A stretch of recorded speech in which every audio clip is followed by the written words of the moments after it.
Let's continue. California is an island. Not literally, of course, but let's talk about why my state is absolutely fucking dog shit. This is by Wendover Productions. More like I'm bending over to the fucking Californian authorities on a daily fucking basis as they milk me dry of my tax dollars, which I have no problem fucking giving them. But I do hope that I get something in fucking return. And that's not, you know, a new armored personnel carrier for the Los Angeles Police Department, but instead to fix the fucking potholes. Instead, to make sure that there is adequate housing availabilities for people who are getting priced out of the housing market. But of course, that is magic la la land. Why would that ever happen? Fix the fucking roads, man. Pay teachers more. All you're getting is climate collapse and armed right-wing militias headed up by Orange County Nazi grandparents. I hate that. Geography and history has subjected the state to the same pressures and influences that make actual islands so insular. Towering mountains separate the bulk of the state from its neighbors, but America's largest desert places hundreds of miles of harsh, sparsely populated landscape between it and the more populated states farther east. Conversely, the largest, richest, and most influential cities in California all sit on the coast: San Diego, Los Angeles, and San Francisco. This is no coincidence. Granted statehood in 1850, California began its interaction with the rest of the nation by ocean. It did not border any other state. The next nearest was Texas. The interior was considered hostile, dangerous wilderness, but also just fundamentally lacked roads, so steamships would leave from the East Coast, snake through the Caribbean, and drop off passengers in Panama.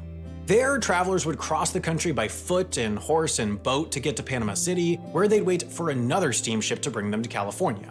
At best a 30 or 40-day trip, but incredibly, the fastest way to get from one half of America to the other. This disconnect meant California initially operated more like a colony, especially considering that until telegraph lines spanned the country a decade later, this weeks-long trip was also the fastest way to get information from coast to coast. It wasn't until the Transcontinental Railroad was completed in 1869 that the state was truly, reliably connected to the rest of the country by land, giving California 2 foundational decades to define its identity in isolation. This legacy persists. The disconnect exhibits in small ways that stack up into a meaningful sum. For example, most of the rest of the country is linked by a network. Honestly, if you go live anywhere in the world, where'd you go live? Would you say Tokyo? Easy. Of oil pipelines, allowing for cheap and efficient transport of the resource. Also, not really though, because I don't speak Japanese and it's really fucking annoying. From well to refinery to pump. California is different. With those towering mountains and desolate deserts separating it from the east, the economics never worked out to extend a pipeline to the state. Therefore, California largely buys crude oil from foreign countries, imports it on enormous tanker ships, and refines it locally, which, in addition to the state's strict environmental regulations, explains the higher prices typically seen at their pumps. California even has a small degree of disconnect to the rest of the American road network. It's the only state that requires all travelers to pass through any sort of border formality. Is Tokyo really that much better than Amsterdam? Yes. Tokyo is Amsterdam with more character. Significantly more character in the way that I like it. I love Amsterdam. I think Amsterdam is beautiful. Better than Vienna. I love Vienna. Vienna, another beautiful city. One of the best, in my opinion. But yeah, Tokyo, yes. But 0% the weed legality? Bitch, I don't give a fuck. I don't smoke weed. When driving in. It's not immigration per se, rather an agricultural inspection to check for invasive species, but the point is not that these checks themselves significantly separate the state from the rest. More so, the fact that California is able to isolate and protect itself from pests prevalent in the rest of the country with any degree of success demonstrates just how naturally disconnected it is. The only state to have a similarly extensive agricultural inspection system is Hawaii, made up of literal islands. But the reason California can be so isolated is because it's really, absurdly, filthy rich. The state's center, if defined by wealth concentration, is here, Silicon Valley. It'd be easy to assume the area's riches are overstated, but the numbers offer a quick counterpoint. Santa Clara, San Mateo, and San Francisco, the 3 counties that encompass the core of Silicon Valley, have a collective GDP of 700. I love when people say, hell yeah, Bay Area represent. My friend, that is the reason why you can't live there. You know what I mean? Like that, like those guys are taking most of the profits. And $25 billion. This is closest to that of Poland, the 21st largest nation in the world, home to 38 million people. Common Polish L. The uninitiated might assume that San Francisco and Silicon Valley are more or less literally 3 counties worth of revenue, dude. That's crazy. Not even the whole state. 3 counties worth. Kurwa. one and the same. Sure, San Francisco has a big tech scene, but the major headquarters are distributed across the towns and cities to the south of it. Google is in Mountain View, Apple is in Cupertino, Netflix is in Los Gatos. What this means is that these titans of tech, some of the largest companies in the world, are headquartered in some rather small cities, 82,000, 60,000, and 34,000 residents respectively. Therefore, they're regulated by tiny, hyper-competitive local governments. In fact, San Francisco, the city you know best, is not even the largest city in the San Francisco Bay Area. San Jose has 983,000 residents to San Francisco's 815,000 because the entire area is just subdivided into a huge number of smaller cities and towns, which is a bit of a trend. Los Angeles County, encompassing most, but not even all of the metro area, is composed of 88 different cities plus unincorporated areas. Across both of the states. Yeah, one major problem with California or even LA County is that it's just so big. Like, it is so insanely vast, and the 88 cities that they're referencing are like kind of far from each other. Like, it's just built like shit, really. That's it. I don't know how else to describe it. It is built like fucking dog shit. Does that make sense? Largest urbanized masses, what functions like one city operates as dozens, even hundreds, leaving few comprehensive, overarching bodies to align incentives. Zoomed in, considering the odd relationship and power dynamics of neighboring communities, or zoomed out, considering the state's historical and contemporary isolation, California. Texas is like that too. There are like 7 cities with over 100K people just in Dallas, Fort Worth. Yeah, you know what? That's not even wrong. They urban sprawled because they could, but no one ever stopped to ask if they should. Well, it's one of the issues with like modern developments, you know what I mean? Especially in a place like America. If you go back, I can't believe I'm saying this and people will probably fucking yell at me, but if you go back to city planning at a time and like during monarchies, they're literally better. The only reason why you have cities like London or you have cities in Europe is because the Romans built them. Okay? I'm not even kidding. Like a lot of the development built back then that people basically used the skeletons of and built on top of, were able to build were able to basically build city planning in a way that certainly still reflected class positions, right? And that wasn't great, but it was still it was a building that you could inevitably turn into housing for as many people as possible, as they did in places like in places like London out of necessity. Whereas, in America, we fucking build shit because we can, and we build shit in a way that in a way that best suits the interests of like suburbanite white people that puts them in proximity, like as further proximity as possible to black people. Really fucking ugly, gross, cookie cutter. It's partially true after World War II, all those European cities that were bombed to shit changed the dog shit American ways of car infrastructure and parking, like The Hague, but reversed it. And now it's not a hellscape. We urban planned around cars early on, and now there are too many cars on the road. 100%. 100%. Oh, small countries are forced to value their land different and densify. USA has plenty of land to sprawl and no government planning to prioritize good land use. Is as unique a state there is. Unique because European cities were built without cars. That's what I'm saying.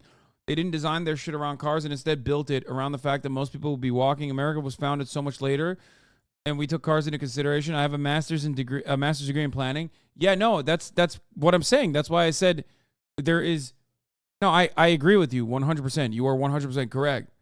And even in places where we did build cities for walkability in mind, we literally fucking ripped them apart so we could basically long dick the entire town with cars and infrastructure built around, or roads built around, vehicles.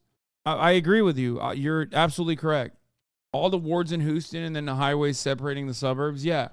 I mean, listen, I saw this meme on fucking Twitter, which I thought was really sick because it's like odd to see how easily someone identifies a problem. But it was like one of those like mega highways or whatever in Texas where there's like 11 fucking, what do they call it? It like looks like not a spade. It was I think it was Texas. It was the Cat Freeway? I don't know. It's like a spaghetti freeway basically. And someone was saying, it might have been fake actually, but no, it's not the one more lame bro meme. No, someone was saying the black neighborhood that was definitely under this must have been fire. Okay, and it's such a perfect way to describe exactly the problem. I don't even know if the clover was like real or whatever, but wait, is this it? No, this isn't it. No. It was like a clover. Yes, that's the word. It so perfectly fucking describes in such few words exactly how and what purpose these kinds of interstate highways were created for. I wonder if anyone can find it. Not like the actual version of it. Same geographical size. A highway interchange in Houston. Yeah, this was the image. And underneath it, someone was like, the black neighborhood underneath this must have been fire. Or must have been lit. God damn, dude. What is it? Is this fucking Florida, dude? Is this fake? Fake. Sometimes it feels like Florida literally feels like this. I'm not even kidding.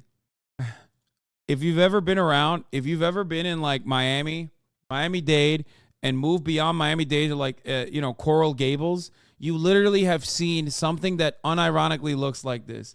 It feels like this. Obviously, it's not real. This is AI art, but it just feels like this. I swear to God.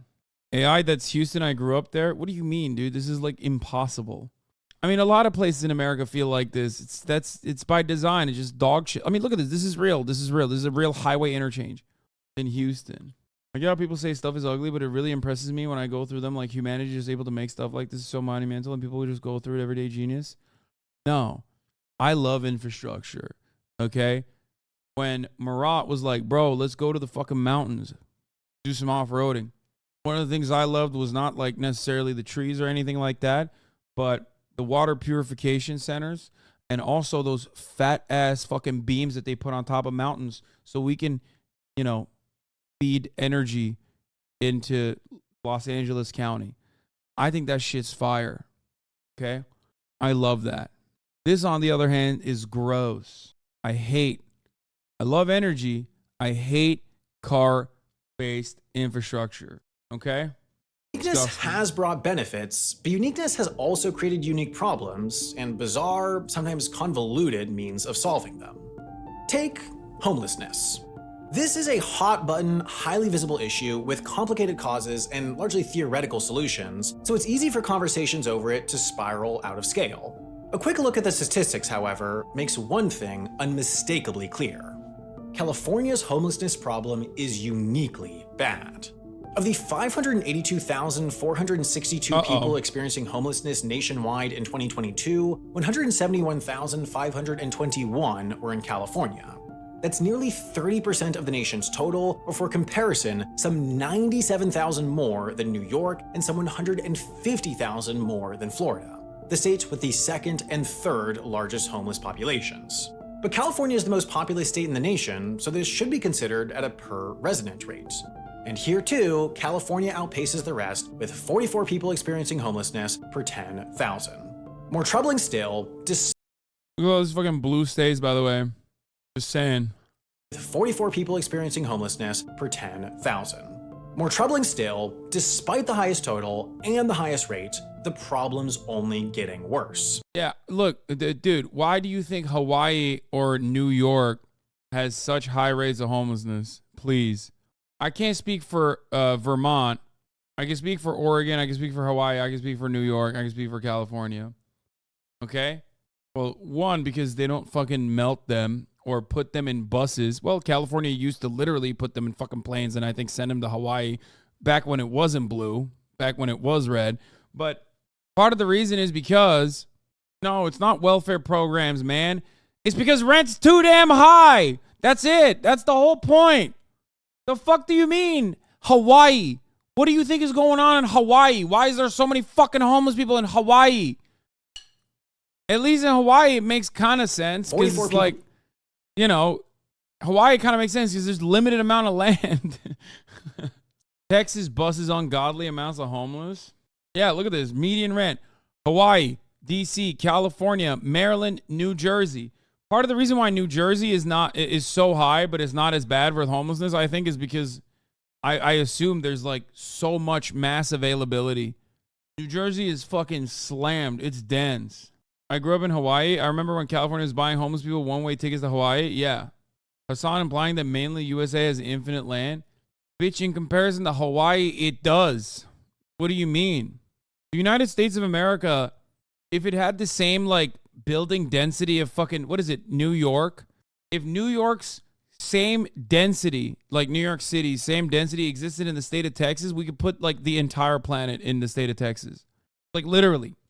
We could put the entire planet and house it inside of the state of Texas if it had the same density of New York City. The entire planet. Okay? Can't believe I'm using a fucking Matt Iglesias take there, but it's true. I'm just trying to help you understand how fucking insanely vast, how much land we have, how much land mass we have. Vermont rates of homelessness are almost the worst in the country. Vermont shelters 98% of its homelessness, highest rate in the country. That's crazy. The state's housing crisis is the top agenda in Montpelier, and self-evident to most renters, employers, and first-time homebuyers, to say nothing nearly the 3,000 Vermonters currently sheltering in motels thanks to the pandemic. Vermont is the second highest per capita homelessness in the country, behind only California. Based on a nationwide tally, 43.1 out of every 10,000 Vermonters are unhoused. But Vermont is the lowest. Holy fuck. Jesus Christ. Well, this makes a lot of sense.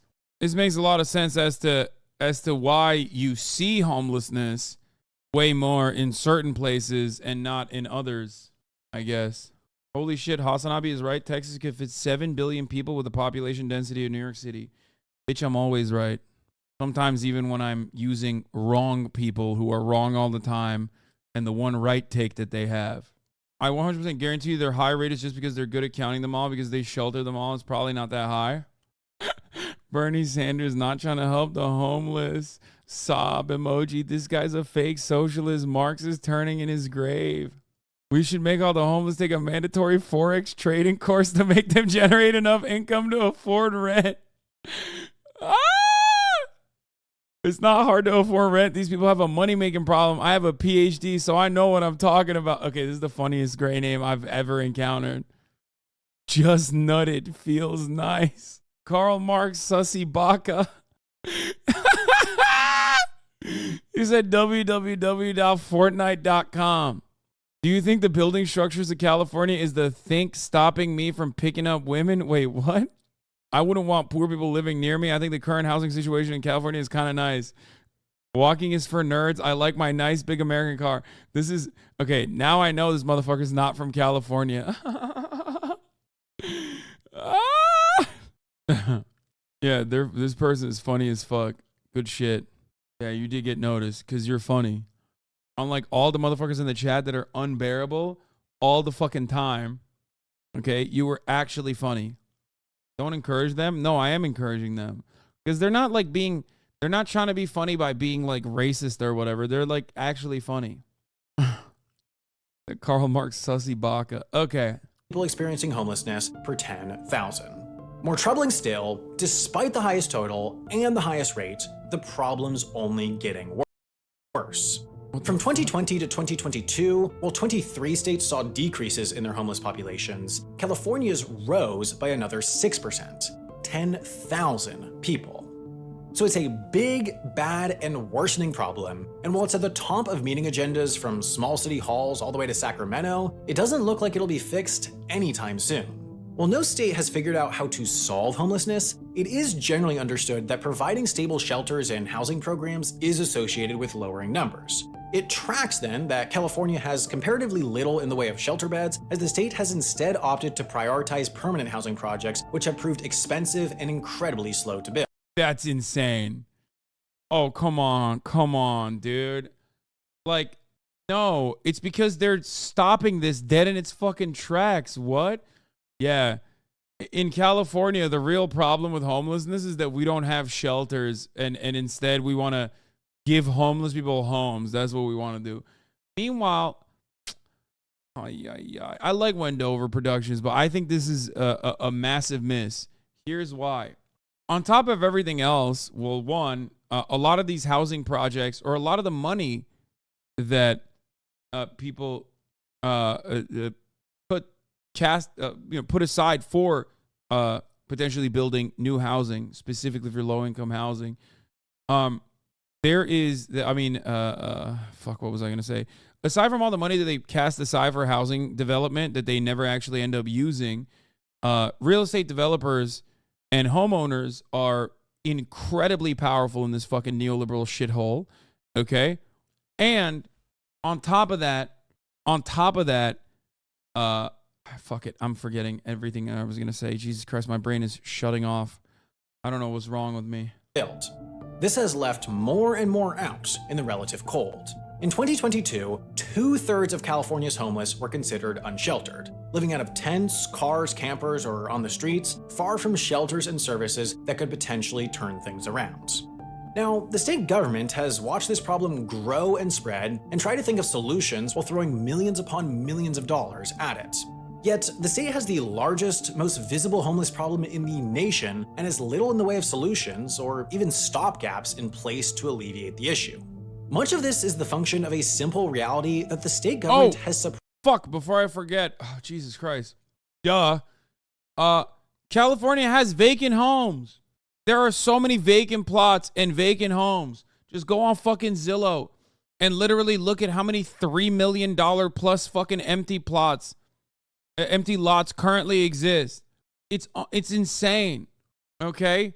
There are so many fucking vacant homes in this so many vacant apartments in this goddamn fucking state. It's mind-boggling to me. And before every stupid fucking nerd says like, oh my God, what? What do you mean? You mean to tell me that real estate developers want to fucking develop housing and like keep it empty? That's so dumb. They're just seeking profits. Why wouldn't they want to fill those fucking homes? They can't. Okay? They can't at the price points that they're currently trying to, at the price points that they're currently trying to fucking sell them off at or rent them out at. Okay? So ultimately, given the way that our tax structure works, go buy another $3 million mansion before the homeless this time. Okay, shut up. Listen to me. Listen.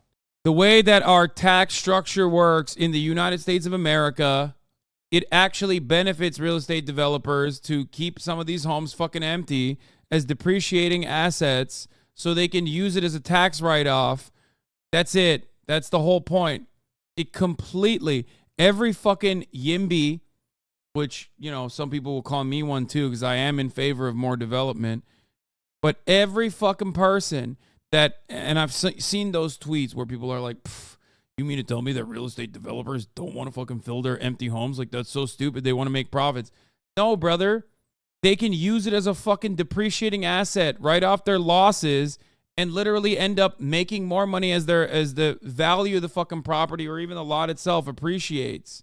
Instead of renting out all of their units, or instead of making sure that all the assets that they own are worked in some way, it's rented out or people are able to fucking live inside of them. They could just sit there and be like, well, this is a depreciating asset. This is, this is a loss for me. As they wait, as the value of the home rises until they can sell it, as the value of the apartments rises and they can sell it. Property values always go up. And during that process, the government has made it so easy for them to sit there and eat the cost because they can basically turn that loss into a tax benefit.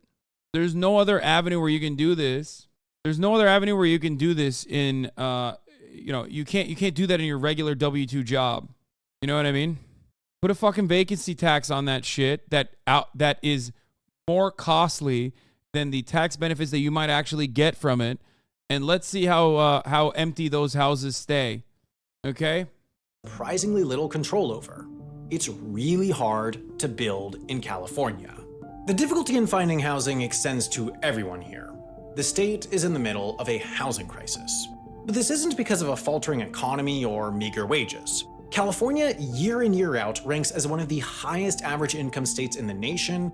It goes over just taxing empty homes and commercial real estate transactions too. San Francisco has passed taxes for this, but due to existing laws, the ability for those funds to actually be allocated to their intended destination, affordable and social housing, is largely up to more conservative mayors and not actually what the people want or voted for. That is the other side of what I was talking about, which is that there is so much money in this fucking stupid state. So much. What do we have, like a $80 billion surplus? I think it was like 50 by like more conservative estimates. I don't know. Okay. And we constantly are like, oh, well, here, let's add a new tax. Okay. Let's add up, $5 million mansion purchase tax. I voted for that. You know what I mean? Here, we'll develop a fund with that extra, 10% taxes through the sale and purchase of a, $5 million plus property. We'll be able to develop some social housing. And it's like, it never works that way. We don't actually ever end up, spending that money. Concepts like Project Room Key, which are supposed to take empty fucking vacant hotels and shit and turn them into permanent housing for homeless people, are profoundly successful housing first, housing first anti-homeless policies that every single part of the Chamber of Commerce universally disagrees with. And yet, in one analysis of 2019 numbers, once adjusted for cost of living, it plummets to 48th. Rather than unemployment or low-paying, I want to run this back, sorry. The state of California has surprisingly little control over. It's really hard to build in California. The difficulty in finding housing extends to everyone here. The state is in the middle of a housing crisis. But this isn't because of a faltering economy or meager wages. California, year in, year out, ranks as one of the highest average income states in the nation, and yet, in one analysis of 2019 numbers, once adjusted for cost of living, it plummets to 48th. Rather than unemployment or low-paying jobs, it's the sky-high cost of living that puts so many so perilously close to losing a home. All it could take is one medical emergency. Bizarrely, the explanation could be that the state's economy is too strong for its own good. Take this simple metric, the jobs housing ratio, which considers how many jobs are created in relation to how many units of housing are added to a given area. For local employment to remain healthy without adding to congestion, traffic, or displacing longtime residents, the US EPA considers a ratio ranging from 0.75 to 1.5 as healthy for an urban area. In the last decade, popular cities clearly on the rise have begun to push the upper reaches of this range. Phoenix's metro area sits at 1.34, Seattle's 1.43, Austin's 1.47, and Denver's 1.73, but California has blown the roof off this range. The LA Long Beach Anaheim metro topped 2, Riverside San Bernardino Ontario has reached 2.72, and the San Jose Sunnyvale Santa Clara ratio of new jobs per unit of housing hit a truly staggering 3.19. Of course, an unrelenting economy only accounts for the numerator here, the jobs. The denominator is just as responsible for the state's housing crisis, but this is the outcome of a concept a bit more nebulous: the California dream. Of all the floating, intangible assumptions as to what life in California is supposed to look like, the long sunny days and pleasant temperatures, along with a plethora of good jobs, beaches, and open space, it's the single-family home. Solving the conflict between decommodifying homes and still financially incentivizing building new developments for low-income households, a bitch not gonna lie. Is it?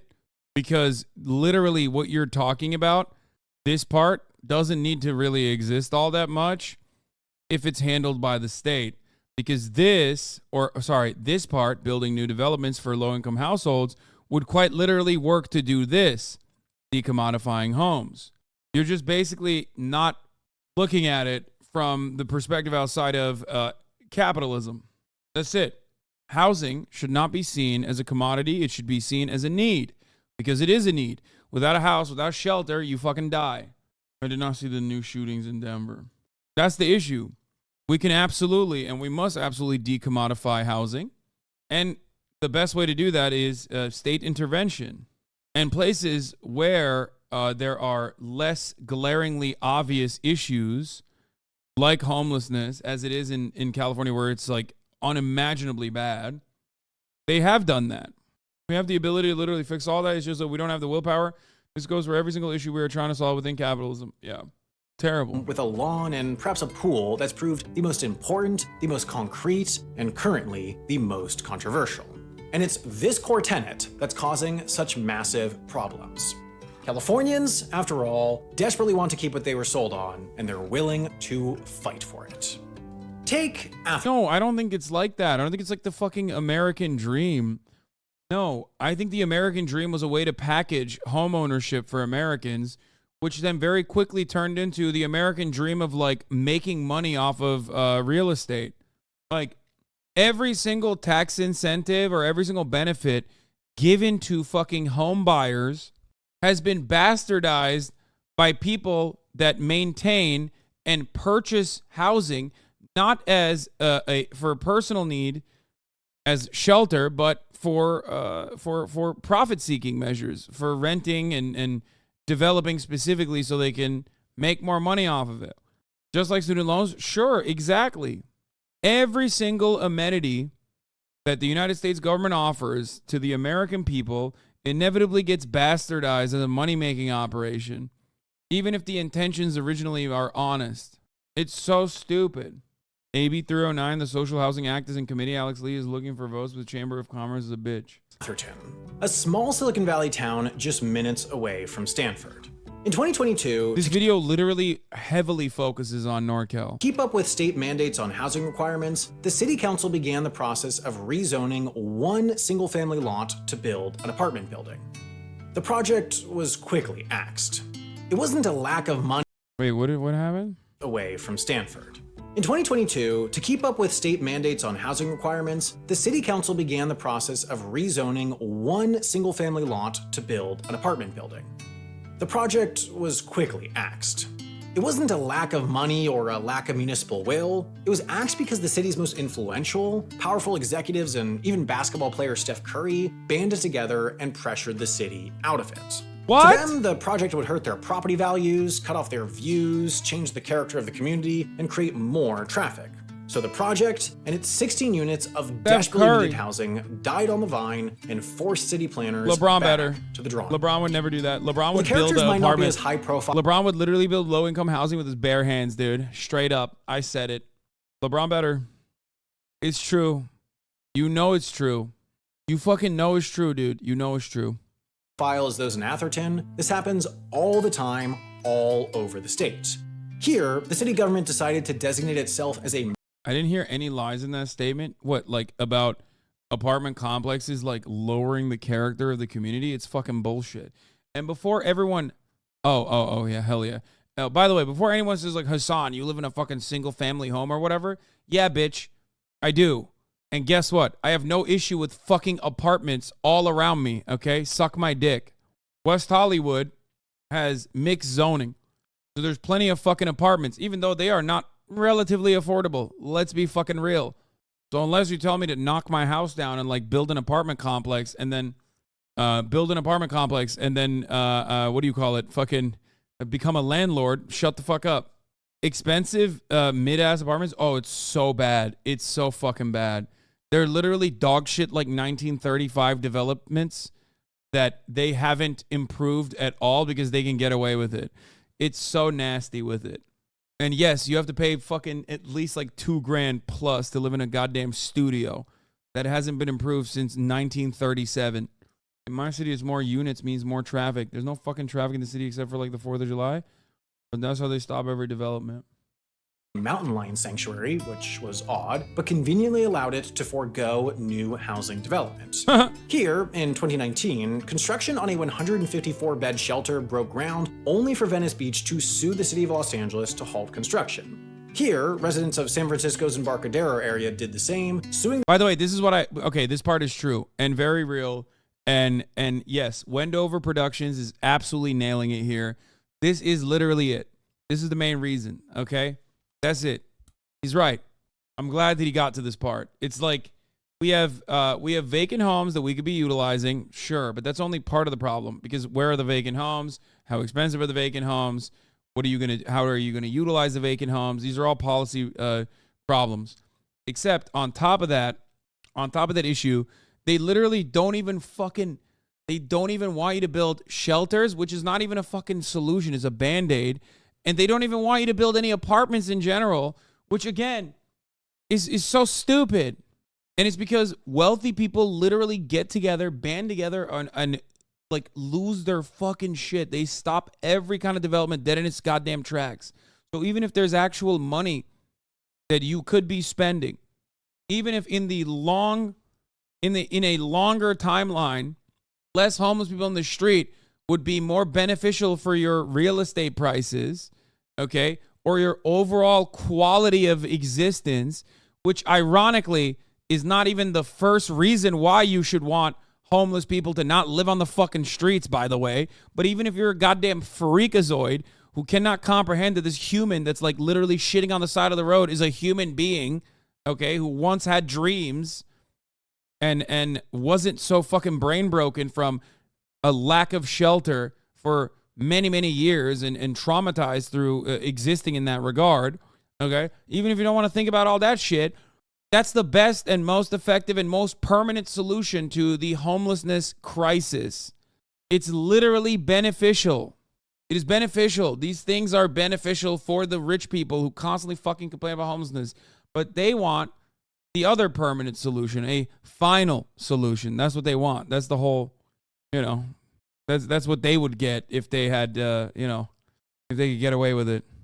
The city over establishing a 200-bed shelter in the same neighborhood. And across the larger Bay Area, those who want California to stay the same low-density California of old have created their own organizations, councils, and committees. Better Cupertino and Palo Alto for Sensible Zoning, to name a few.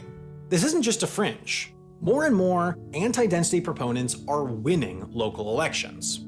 All of this is, after all, in the local interest. If one small town has enough power to push the problem over to the next, clearly a constituency will opt for that over something that could damage their property values.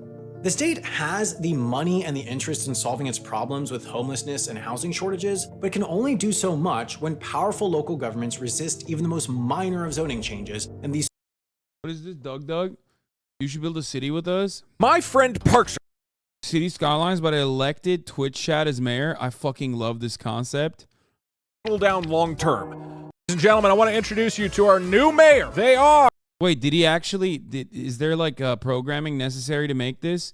Because if that's not the case, if I can like do it with ease, I would literally fucking do this. This seems awesome. Holy fuck. I'm gonna hit up Doug to see if we can do that. He made a program. God damn it. I don't know how to fucking programming. I just like playing a video game is already scary. I'm gonna hit him up. Let me see. Is it Doug? Doug Food? Is that his username on Twitter? Is it? Okay, I followed him. Now we wait. I like this concept a lot. I would love to work with him on it. Smallest of housing projects. So, unexceptional problems have grown to exceptional size, and as the unexceptional solution of simply building more housing gets Bro, collecting all of Ludwig's friends like loot? Wait, what? How? Is Doug friends with Ludwig? I feel like Ludwig just like steals from him. rejected, the state Fucking parasocial weirdo. legislator turns to the spectacular, launching projects to systematically convert motels into housing units, backing anti-NIMBY laws, and filing lawsuits against its own cities. And all of this absurd mess is confined to the issue of housing. There are, of course, fires. There's also too much water in some places and too little in others. There's spats about who deserves Colorado River water at the state level and at the local level. There's traffic, there's aging infrastructure, there's companies leaving the state and middle-class workers following them. There's a lot of bickering. This part is a lie. I'm sorry. That's not true. No, that's crazy. I don't agree with that. I don't agree with that at all. Like every single thing that he brought up, like all of these issues are literally in every other state. Okay. But the one aspect of it where he's saying like, oh, companies are leaving the state and middle class people are following those companies, he's not right. He's right. I live here. It's nuts. Bitch, where do you think I live? So it's a lie, or you don't agree? No, it's just not true. This is a falsehood. The majority of people that are leaving California are not middle class people, but like at the lowest rung, upper middle class people. It's rich people that are leaving California. A lot of rich people that leave California leave because they want to go to a tax haven, or if the middle class are actually leaving, they're leaving as a consequence of not having. It's not even a lack of like job opportunities or anything. They're leaving because they don't have places to live. They're priced out and they have nowhere to go. Meanwhile, there's still a shitload of people moving into California while that's happening. And middle-class workers following them. There's a lot of bickering and a lot to bicker about.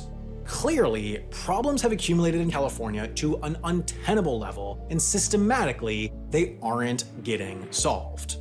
Something seems fundamentally wrong with the state, so maybe it needs a fundamental solution. Maybe California should just be a country. It sounds ludicrous, right? Of course California can't become a country. It would never happen. Congress would never allow it. But perhaps the point worth focusing on is how much less ludicrous it sounds when considering the argument. After all, California wouldn't be out of place as a country. It would rank 59th in physical size between Iraq and Paraguay, 38th in population between Canada and Poland, and 5th in GDP between Germany and India, so it would actually be above average on all major metrics. Just understand that real quick. California ranks 5th in GDP. So math ain't mathin', dude. It's like the same as the egg prices we were talking about. 700% profit, increase in profit. Prices are increasing. Wages are the same. Their initial investment is the same. What's going on there? Metrics of scale. One of the common refrains against secession movements is that breakaway regions could not survive economically on their own. For example, according to the UK government, for every dollar Scotland pays in taxes, it receives about $1.32 back. The country would have an immediate and dramatic budget deficit upon full independence.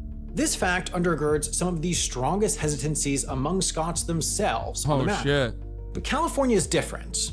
In 2019, before the pandemic skewed the data, the state received just 97 cents back in federal spending for every dollar it sent the federal government. This put the state, each year, in a small camp of around 10 that received less than what they gave, while others, like Mississippi, Kentucky, and West Virginia, consistently received more than $2 back for every dollar they sent. Of course, this is by design. The US's progressive tax system is supposed to take disproportionately from the wealthy and give disproportionately to the less wealthy, but from California's perspective, many wonder why they're sending all their dollars to unappreciative states thousands of miles away. And adding to that, California doesn't even get as much of a say in how those dollars get spent.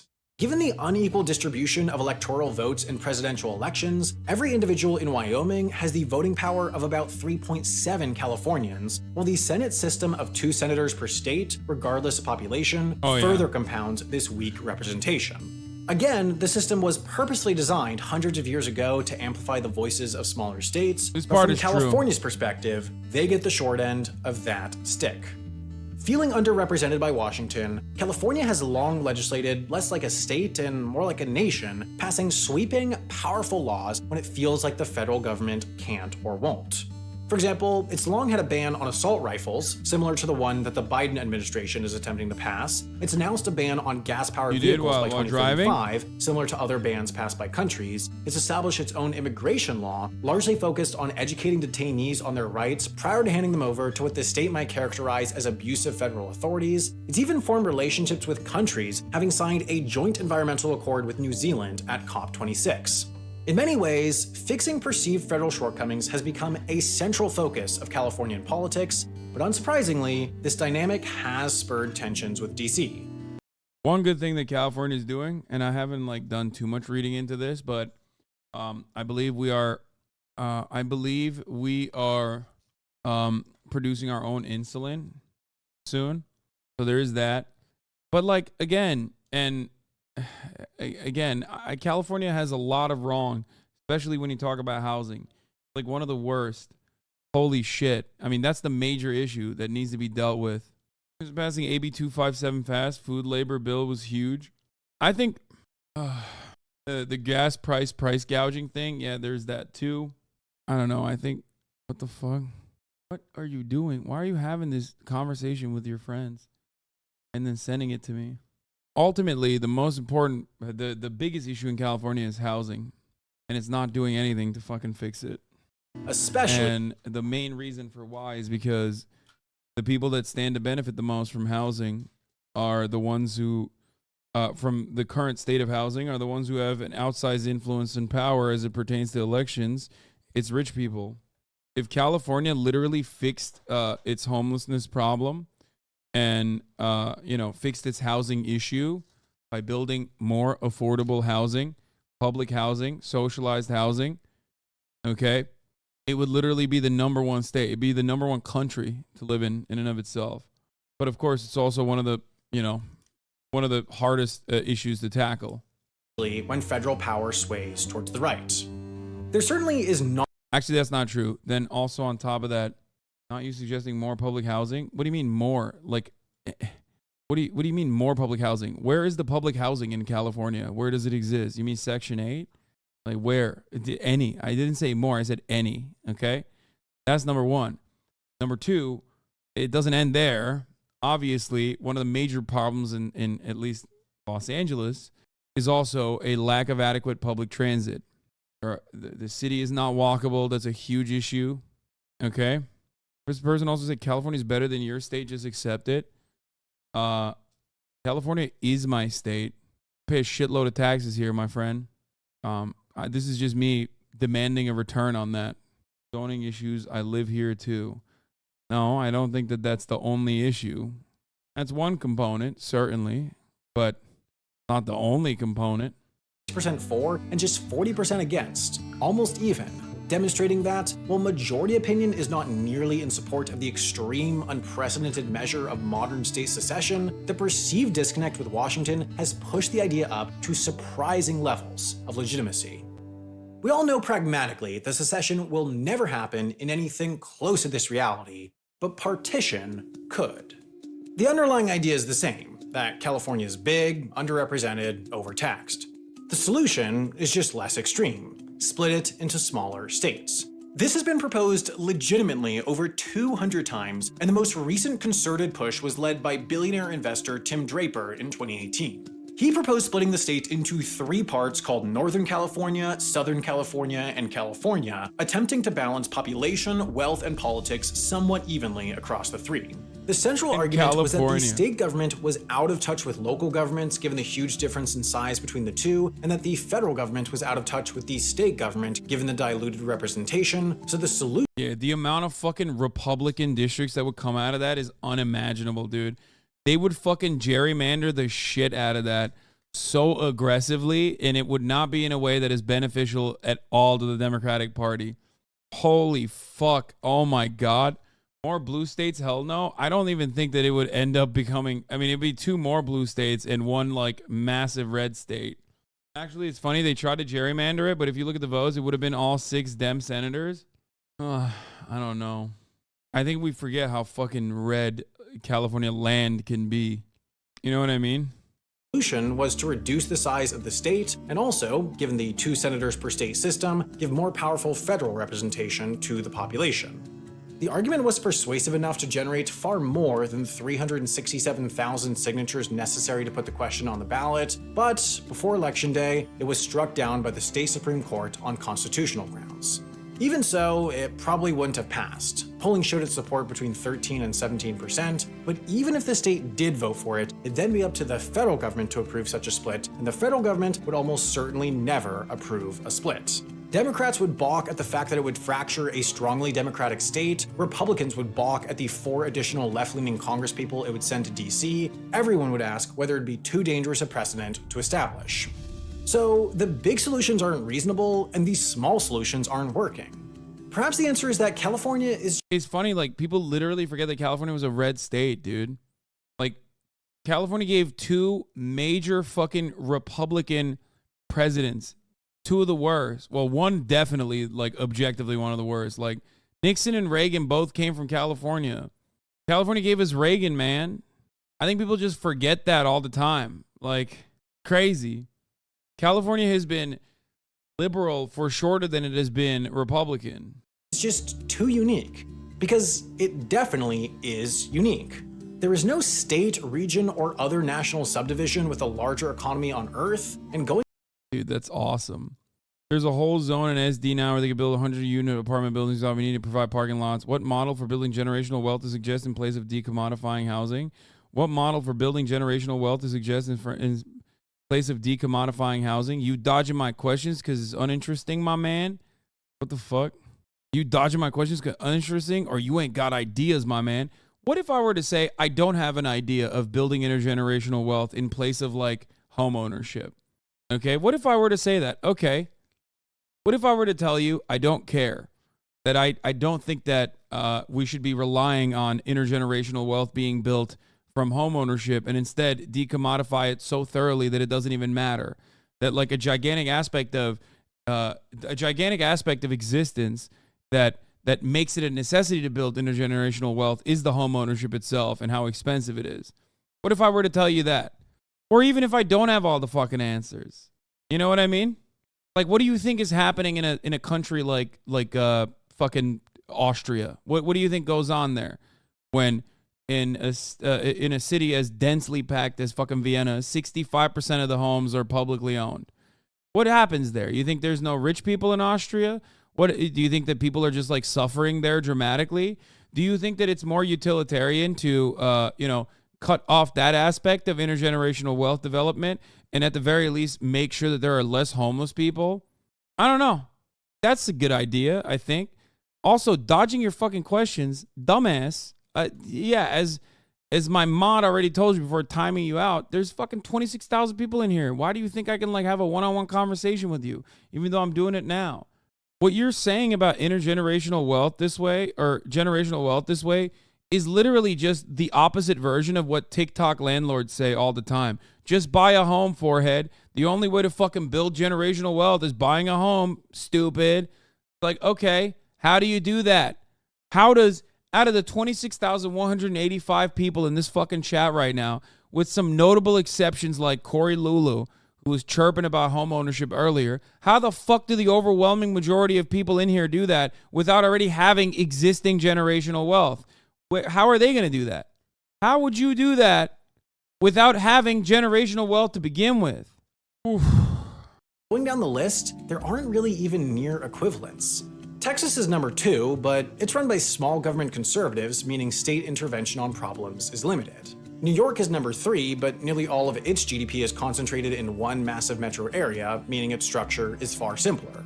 You then have England, but it acts as a nation within a nation, then Guangdong and Jiangsu, but China isn't a democratic state, then Florida, but it has a Texas-style small government bent, then Shandong and Xishan, also China, then Illinois, mostly one city, then Henan, also China, then finally Pennsylvania. Wait, With what? its comparatively conservative, smaller government politics, it's not a great equivalent to California, but it's the closest so far considering its wealth is somewhat geographically distributed and its government is more open to intervention than in Florida or Texas.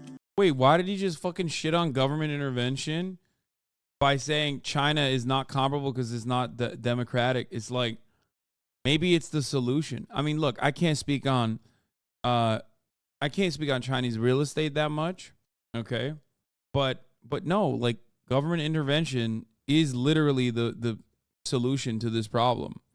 The only solution. It's not a great equivalent to California, but it's the closest so far considering its wealth is somewhat geographically distributed and its government is more open to intervention than in Florida or Texas. So that's to say, California is not only unique to the rest of the US. Bro, you said lol, like those Chinese ghost cities, lol. Brother, okay, Chinese ghost cities, right? Fine. Got it. Do you want 90% or at least like 75% home ownership or 90% home ownership? Or do you not want that? Also, where are the fucking ghost cities now? I don't even know. Do they still exist? If you want to fucking see a ghost city, go look at Detroit, okay? I actually don't know. I'm asking. Like, look at this shit. China has a almost 90% home ownership rate. China's largest ghost city booms again thanks to education fever. Detroit is overplayed. They have a fucked up shit on half of the city. The rest is normal. I will not accept Detroit slander. Okay, Gary, Indiana. In America, there are literal ghost cities and ghost in the sense that like, not that it was like built and no one fucking frequented it, but ghost in the sense that like it was alive and then killed and now the ghost haunts it. You know what I mean? Like real fucking ghost cities. Go to any Rust Belt town and you'll see the fucking ghosts, okay? Like actually. Meanwhile, you're talking about fucking China's ghost cities, dude. US, it's unique to the world. Truly nobody is trying to manage such a big economy with anything less than nation status. Not Christian It F. has Thank you unique for the 5 gifted. problems, it feels disconnected from the nation, it lacks the power of the nation, and yet it feels like it needs to act like a nation. This should sound familiar because in 1776, 13 North American colonies declared independence from Britain, citing their unique problems, feeling of disconnection, lack of nation-scale power, and an inkling that just being a nation was a way to fix it all. What happened next was America. What happened after that was American exceptionalism. The belief that the US is fundamentally and dramatically unique. This is, in many ways, true. There just aren't places that mirror the US's scale, geography, and demographics, but this feeling undergirds perhaps the most fundamental feature of American politics. A belief that, as a unique place, the US needs unique solutions. There is a systematic rejection of solutions that have repeatedly worked in close cultural equivalents out of a belief that they're incompatible with either what makes America unique or the uniqueness itself. So that means that California is the exception to the exception. The state is exceptional. It is fundamentally different to the rest of the nation, and therefore an analogous idea of Californian exceptionalism permeates through Sacramento, undergirding a belief that they too require unique solutions. After all, California is supposed to be the land of economic opportunity, a destination free of persecution, an idyllic antithesis to the status quo. California is America's America. The exception to the exception is not the norm. It's something more than the exception. California is like the hyper-distilled version of America itself, developing for many of these same reasons as the nation itself, just a century or two on. It's no wonder that the state centered on rejecting norms from the country centered on rejecting norms might stray from the most obvious path. It's also no wonder that, in the same way America itself becomes the infatuation of international media, a source of political entertainment, so too does California to the US. At the end of the day, Californian politicians might just be terrible. The GOP talking points might be right, and the state might be the evidence that liberal politics are structurally flawed, but it's near impossible to sift through the political rhetoric and actually objectively analyze this. However, it's reasonably clear that Californian politicians, like American politicians, have a tougher job to do navigating a truly singular situation. Decisions are made without precedent, and then in retrospect, with precedent established, failures seem obvious. So the question of how to solve California's problems is more so the question of how to solve America's problems. Should it keep trying to find something new, to fight exceptionalism with exceptionalism, or can unexceptional solutions work for unexceptional problems even when they happen in exceptional places? Last year, in a video about carbon offsets, we covered California's unique cap-and-trade program, which was supposed to be an elegant way to curb industrial emissions, but in practice propped up ineffective carbon offsets and illogical forest management practices. I think Wendover and so many other people are very well-intentioned liberals that like recognize the issues, at least recognize some of the solutions, but then like ultimately let it fizzle out with like idealistic liberal jargon at the end of it. Like that's it. I think that he's not, I don't know. We need Maoist land reform. That's all I ask Wendover. They're literally the reason why people hate the idea of bicoastal elites. I don't think so. What is Alan the Fisher saying? Some of the larger infographic YouTube channels always struggle with any large political issues because proposing any kind of meaningful change would actually involve them taking a side. The video then ends up being a nothing burger of nice looking graphics. I'm frustrated with this because so many people are convinced that these channels are making a great point when it's just 0 points or centrist thumb twiddling disguised in nice looking animations. Luckily my graphics suck ass. First half of that video was decent talking about NIMBYs, but the second half was weird deflection talking about California being its own country rather than any meaningful policy changes. Yeah, like, yeah, pretty much. Yeah, like, that's it. California is great in many respects, okay? when I look to what happened with the teachers union collaborative strike in like the UTLA collaboration with like all the other staff members that work in schools, right? And then I see how that strike ended, right? That's very California. When I see that, and then I see even you know, a relatively shitty mayor of Los Angeles saying, "Hey, we're gonna actually keep the you know, we're gonna keep the zoo open on that day in an effort to have children go somewhere. We're gonna make it free." I say, you know what? That's like a very marginal way in which California is better than a place like fucking Florida. Okay? It sounds silly, but like, yes, in comparison, it's much worse in other places. You know what I mean? It's marginally better. There's a lot of like weird things that California does that we just kind of take for granted or we don't even think about. And you know, it's a good thing overall. But there are glaringly obvious neoliberal problems that seem unshakable and impossible to fucking change. And it frustrates me endlessly to live in this goddamn beautiful state that is turned into a fucking hellhole because of profit-seeking vultures. Okay?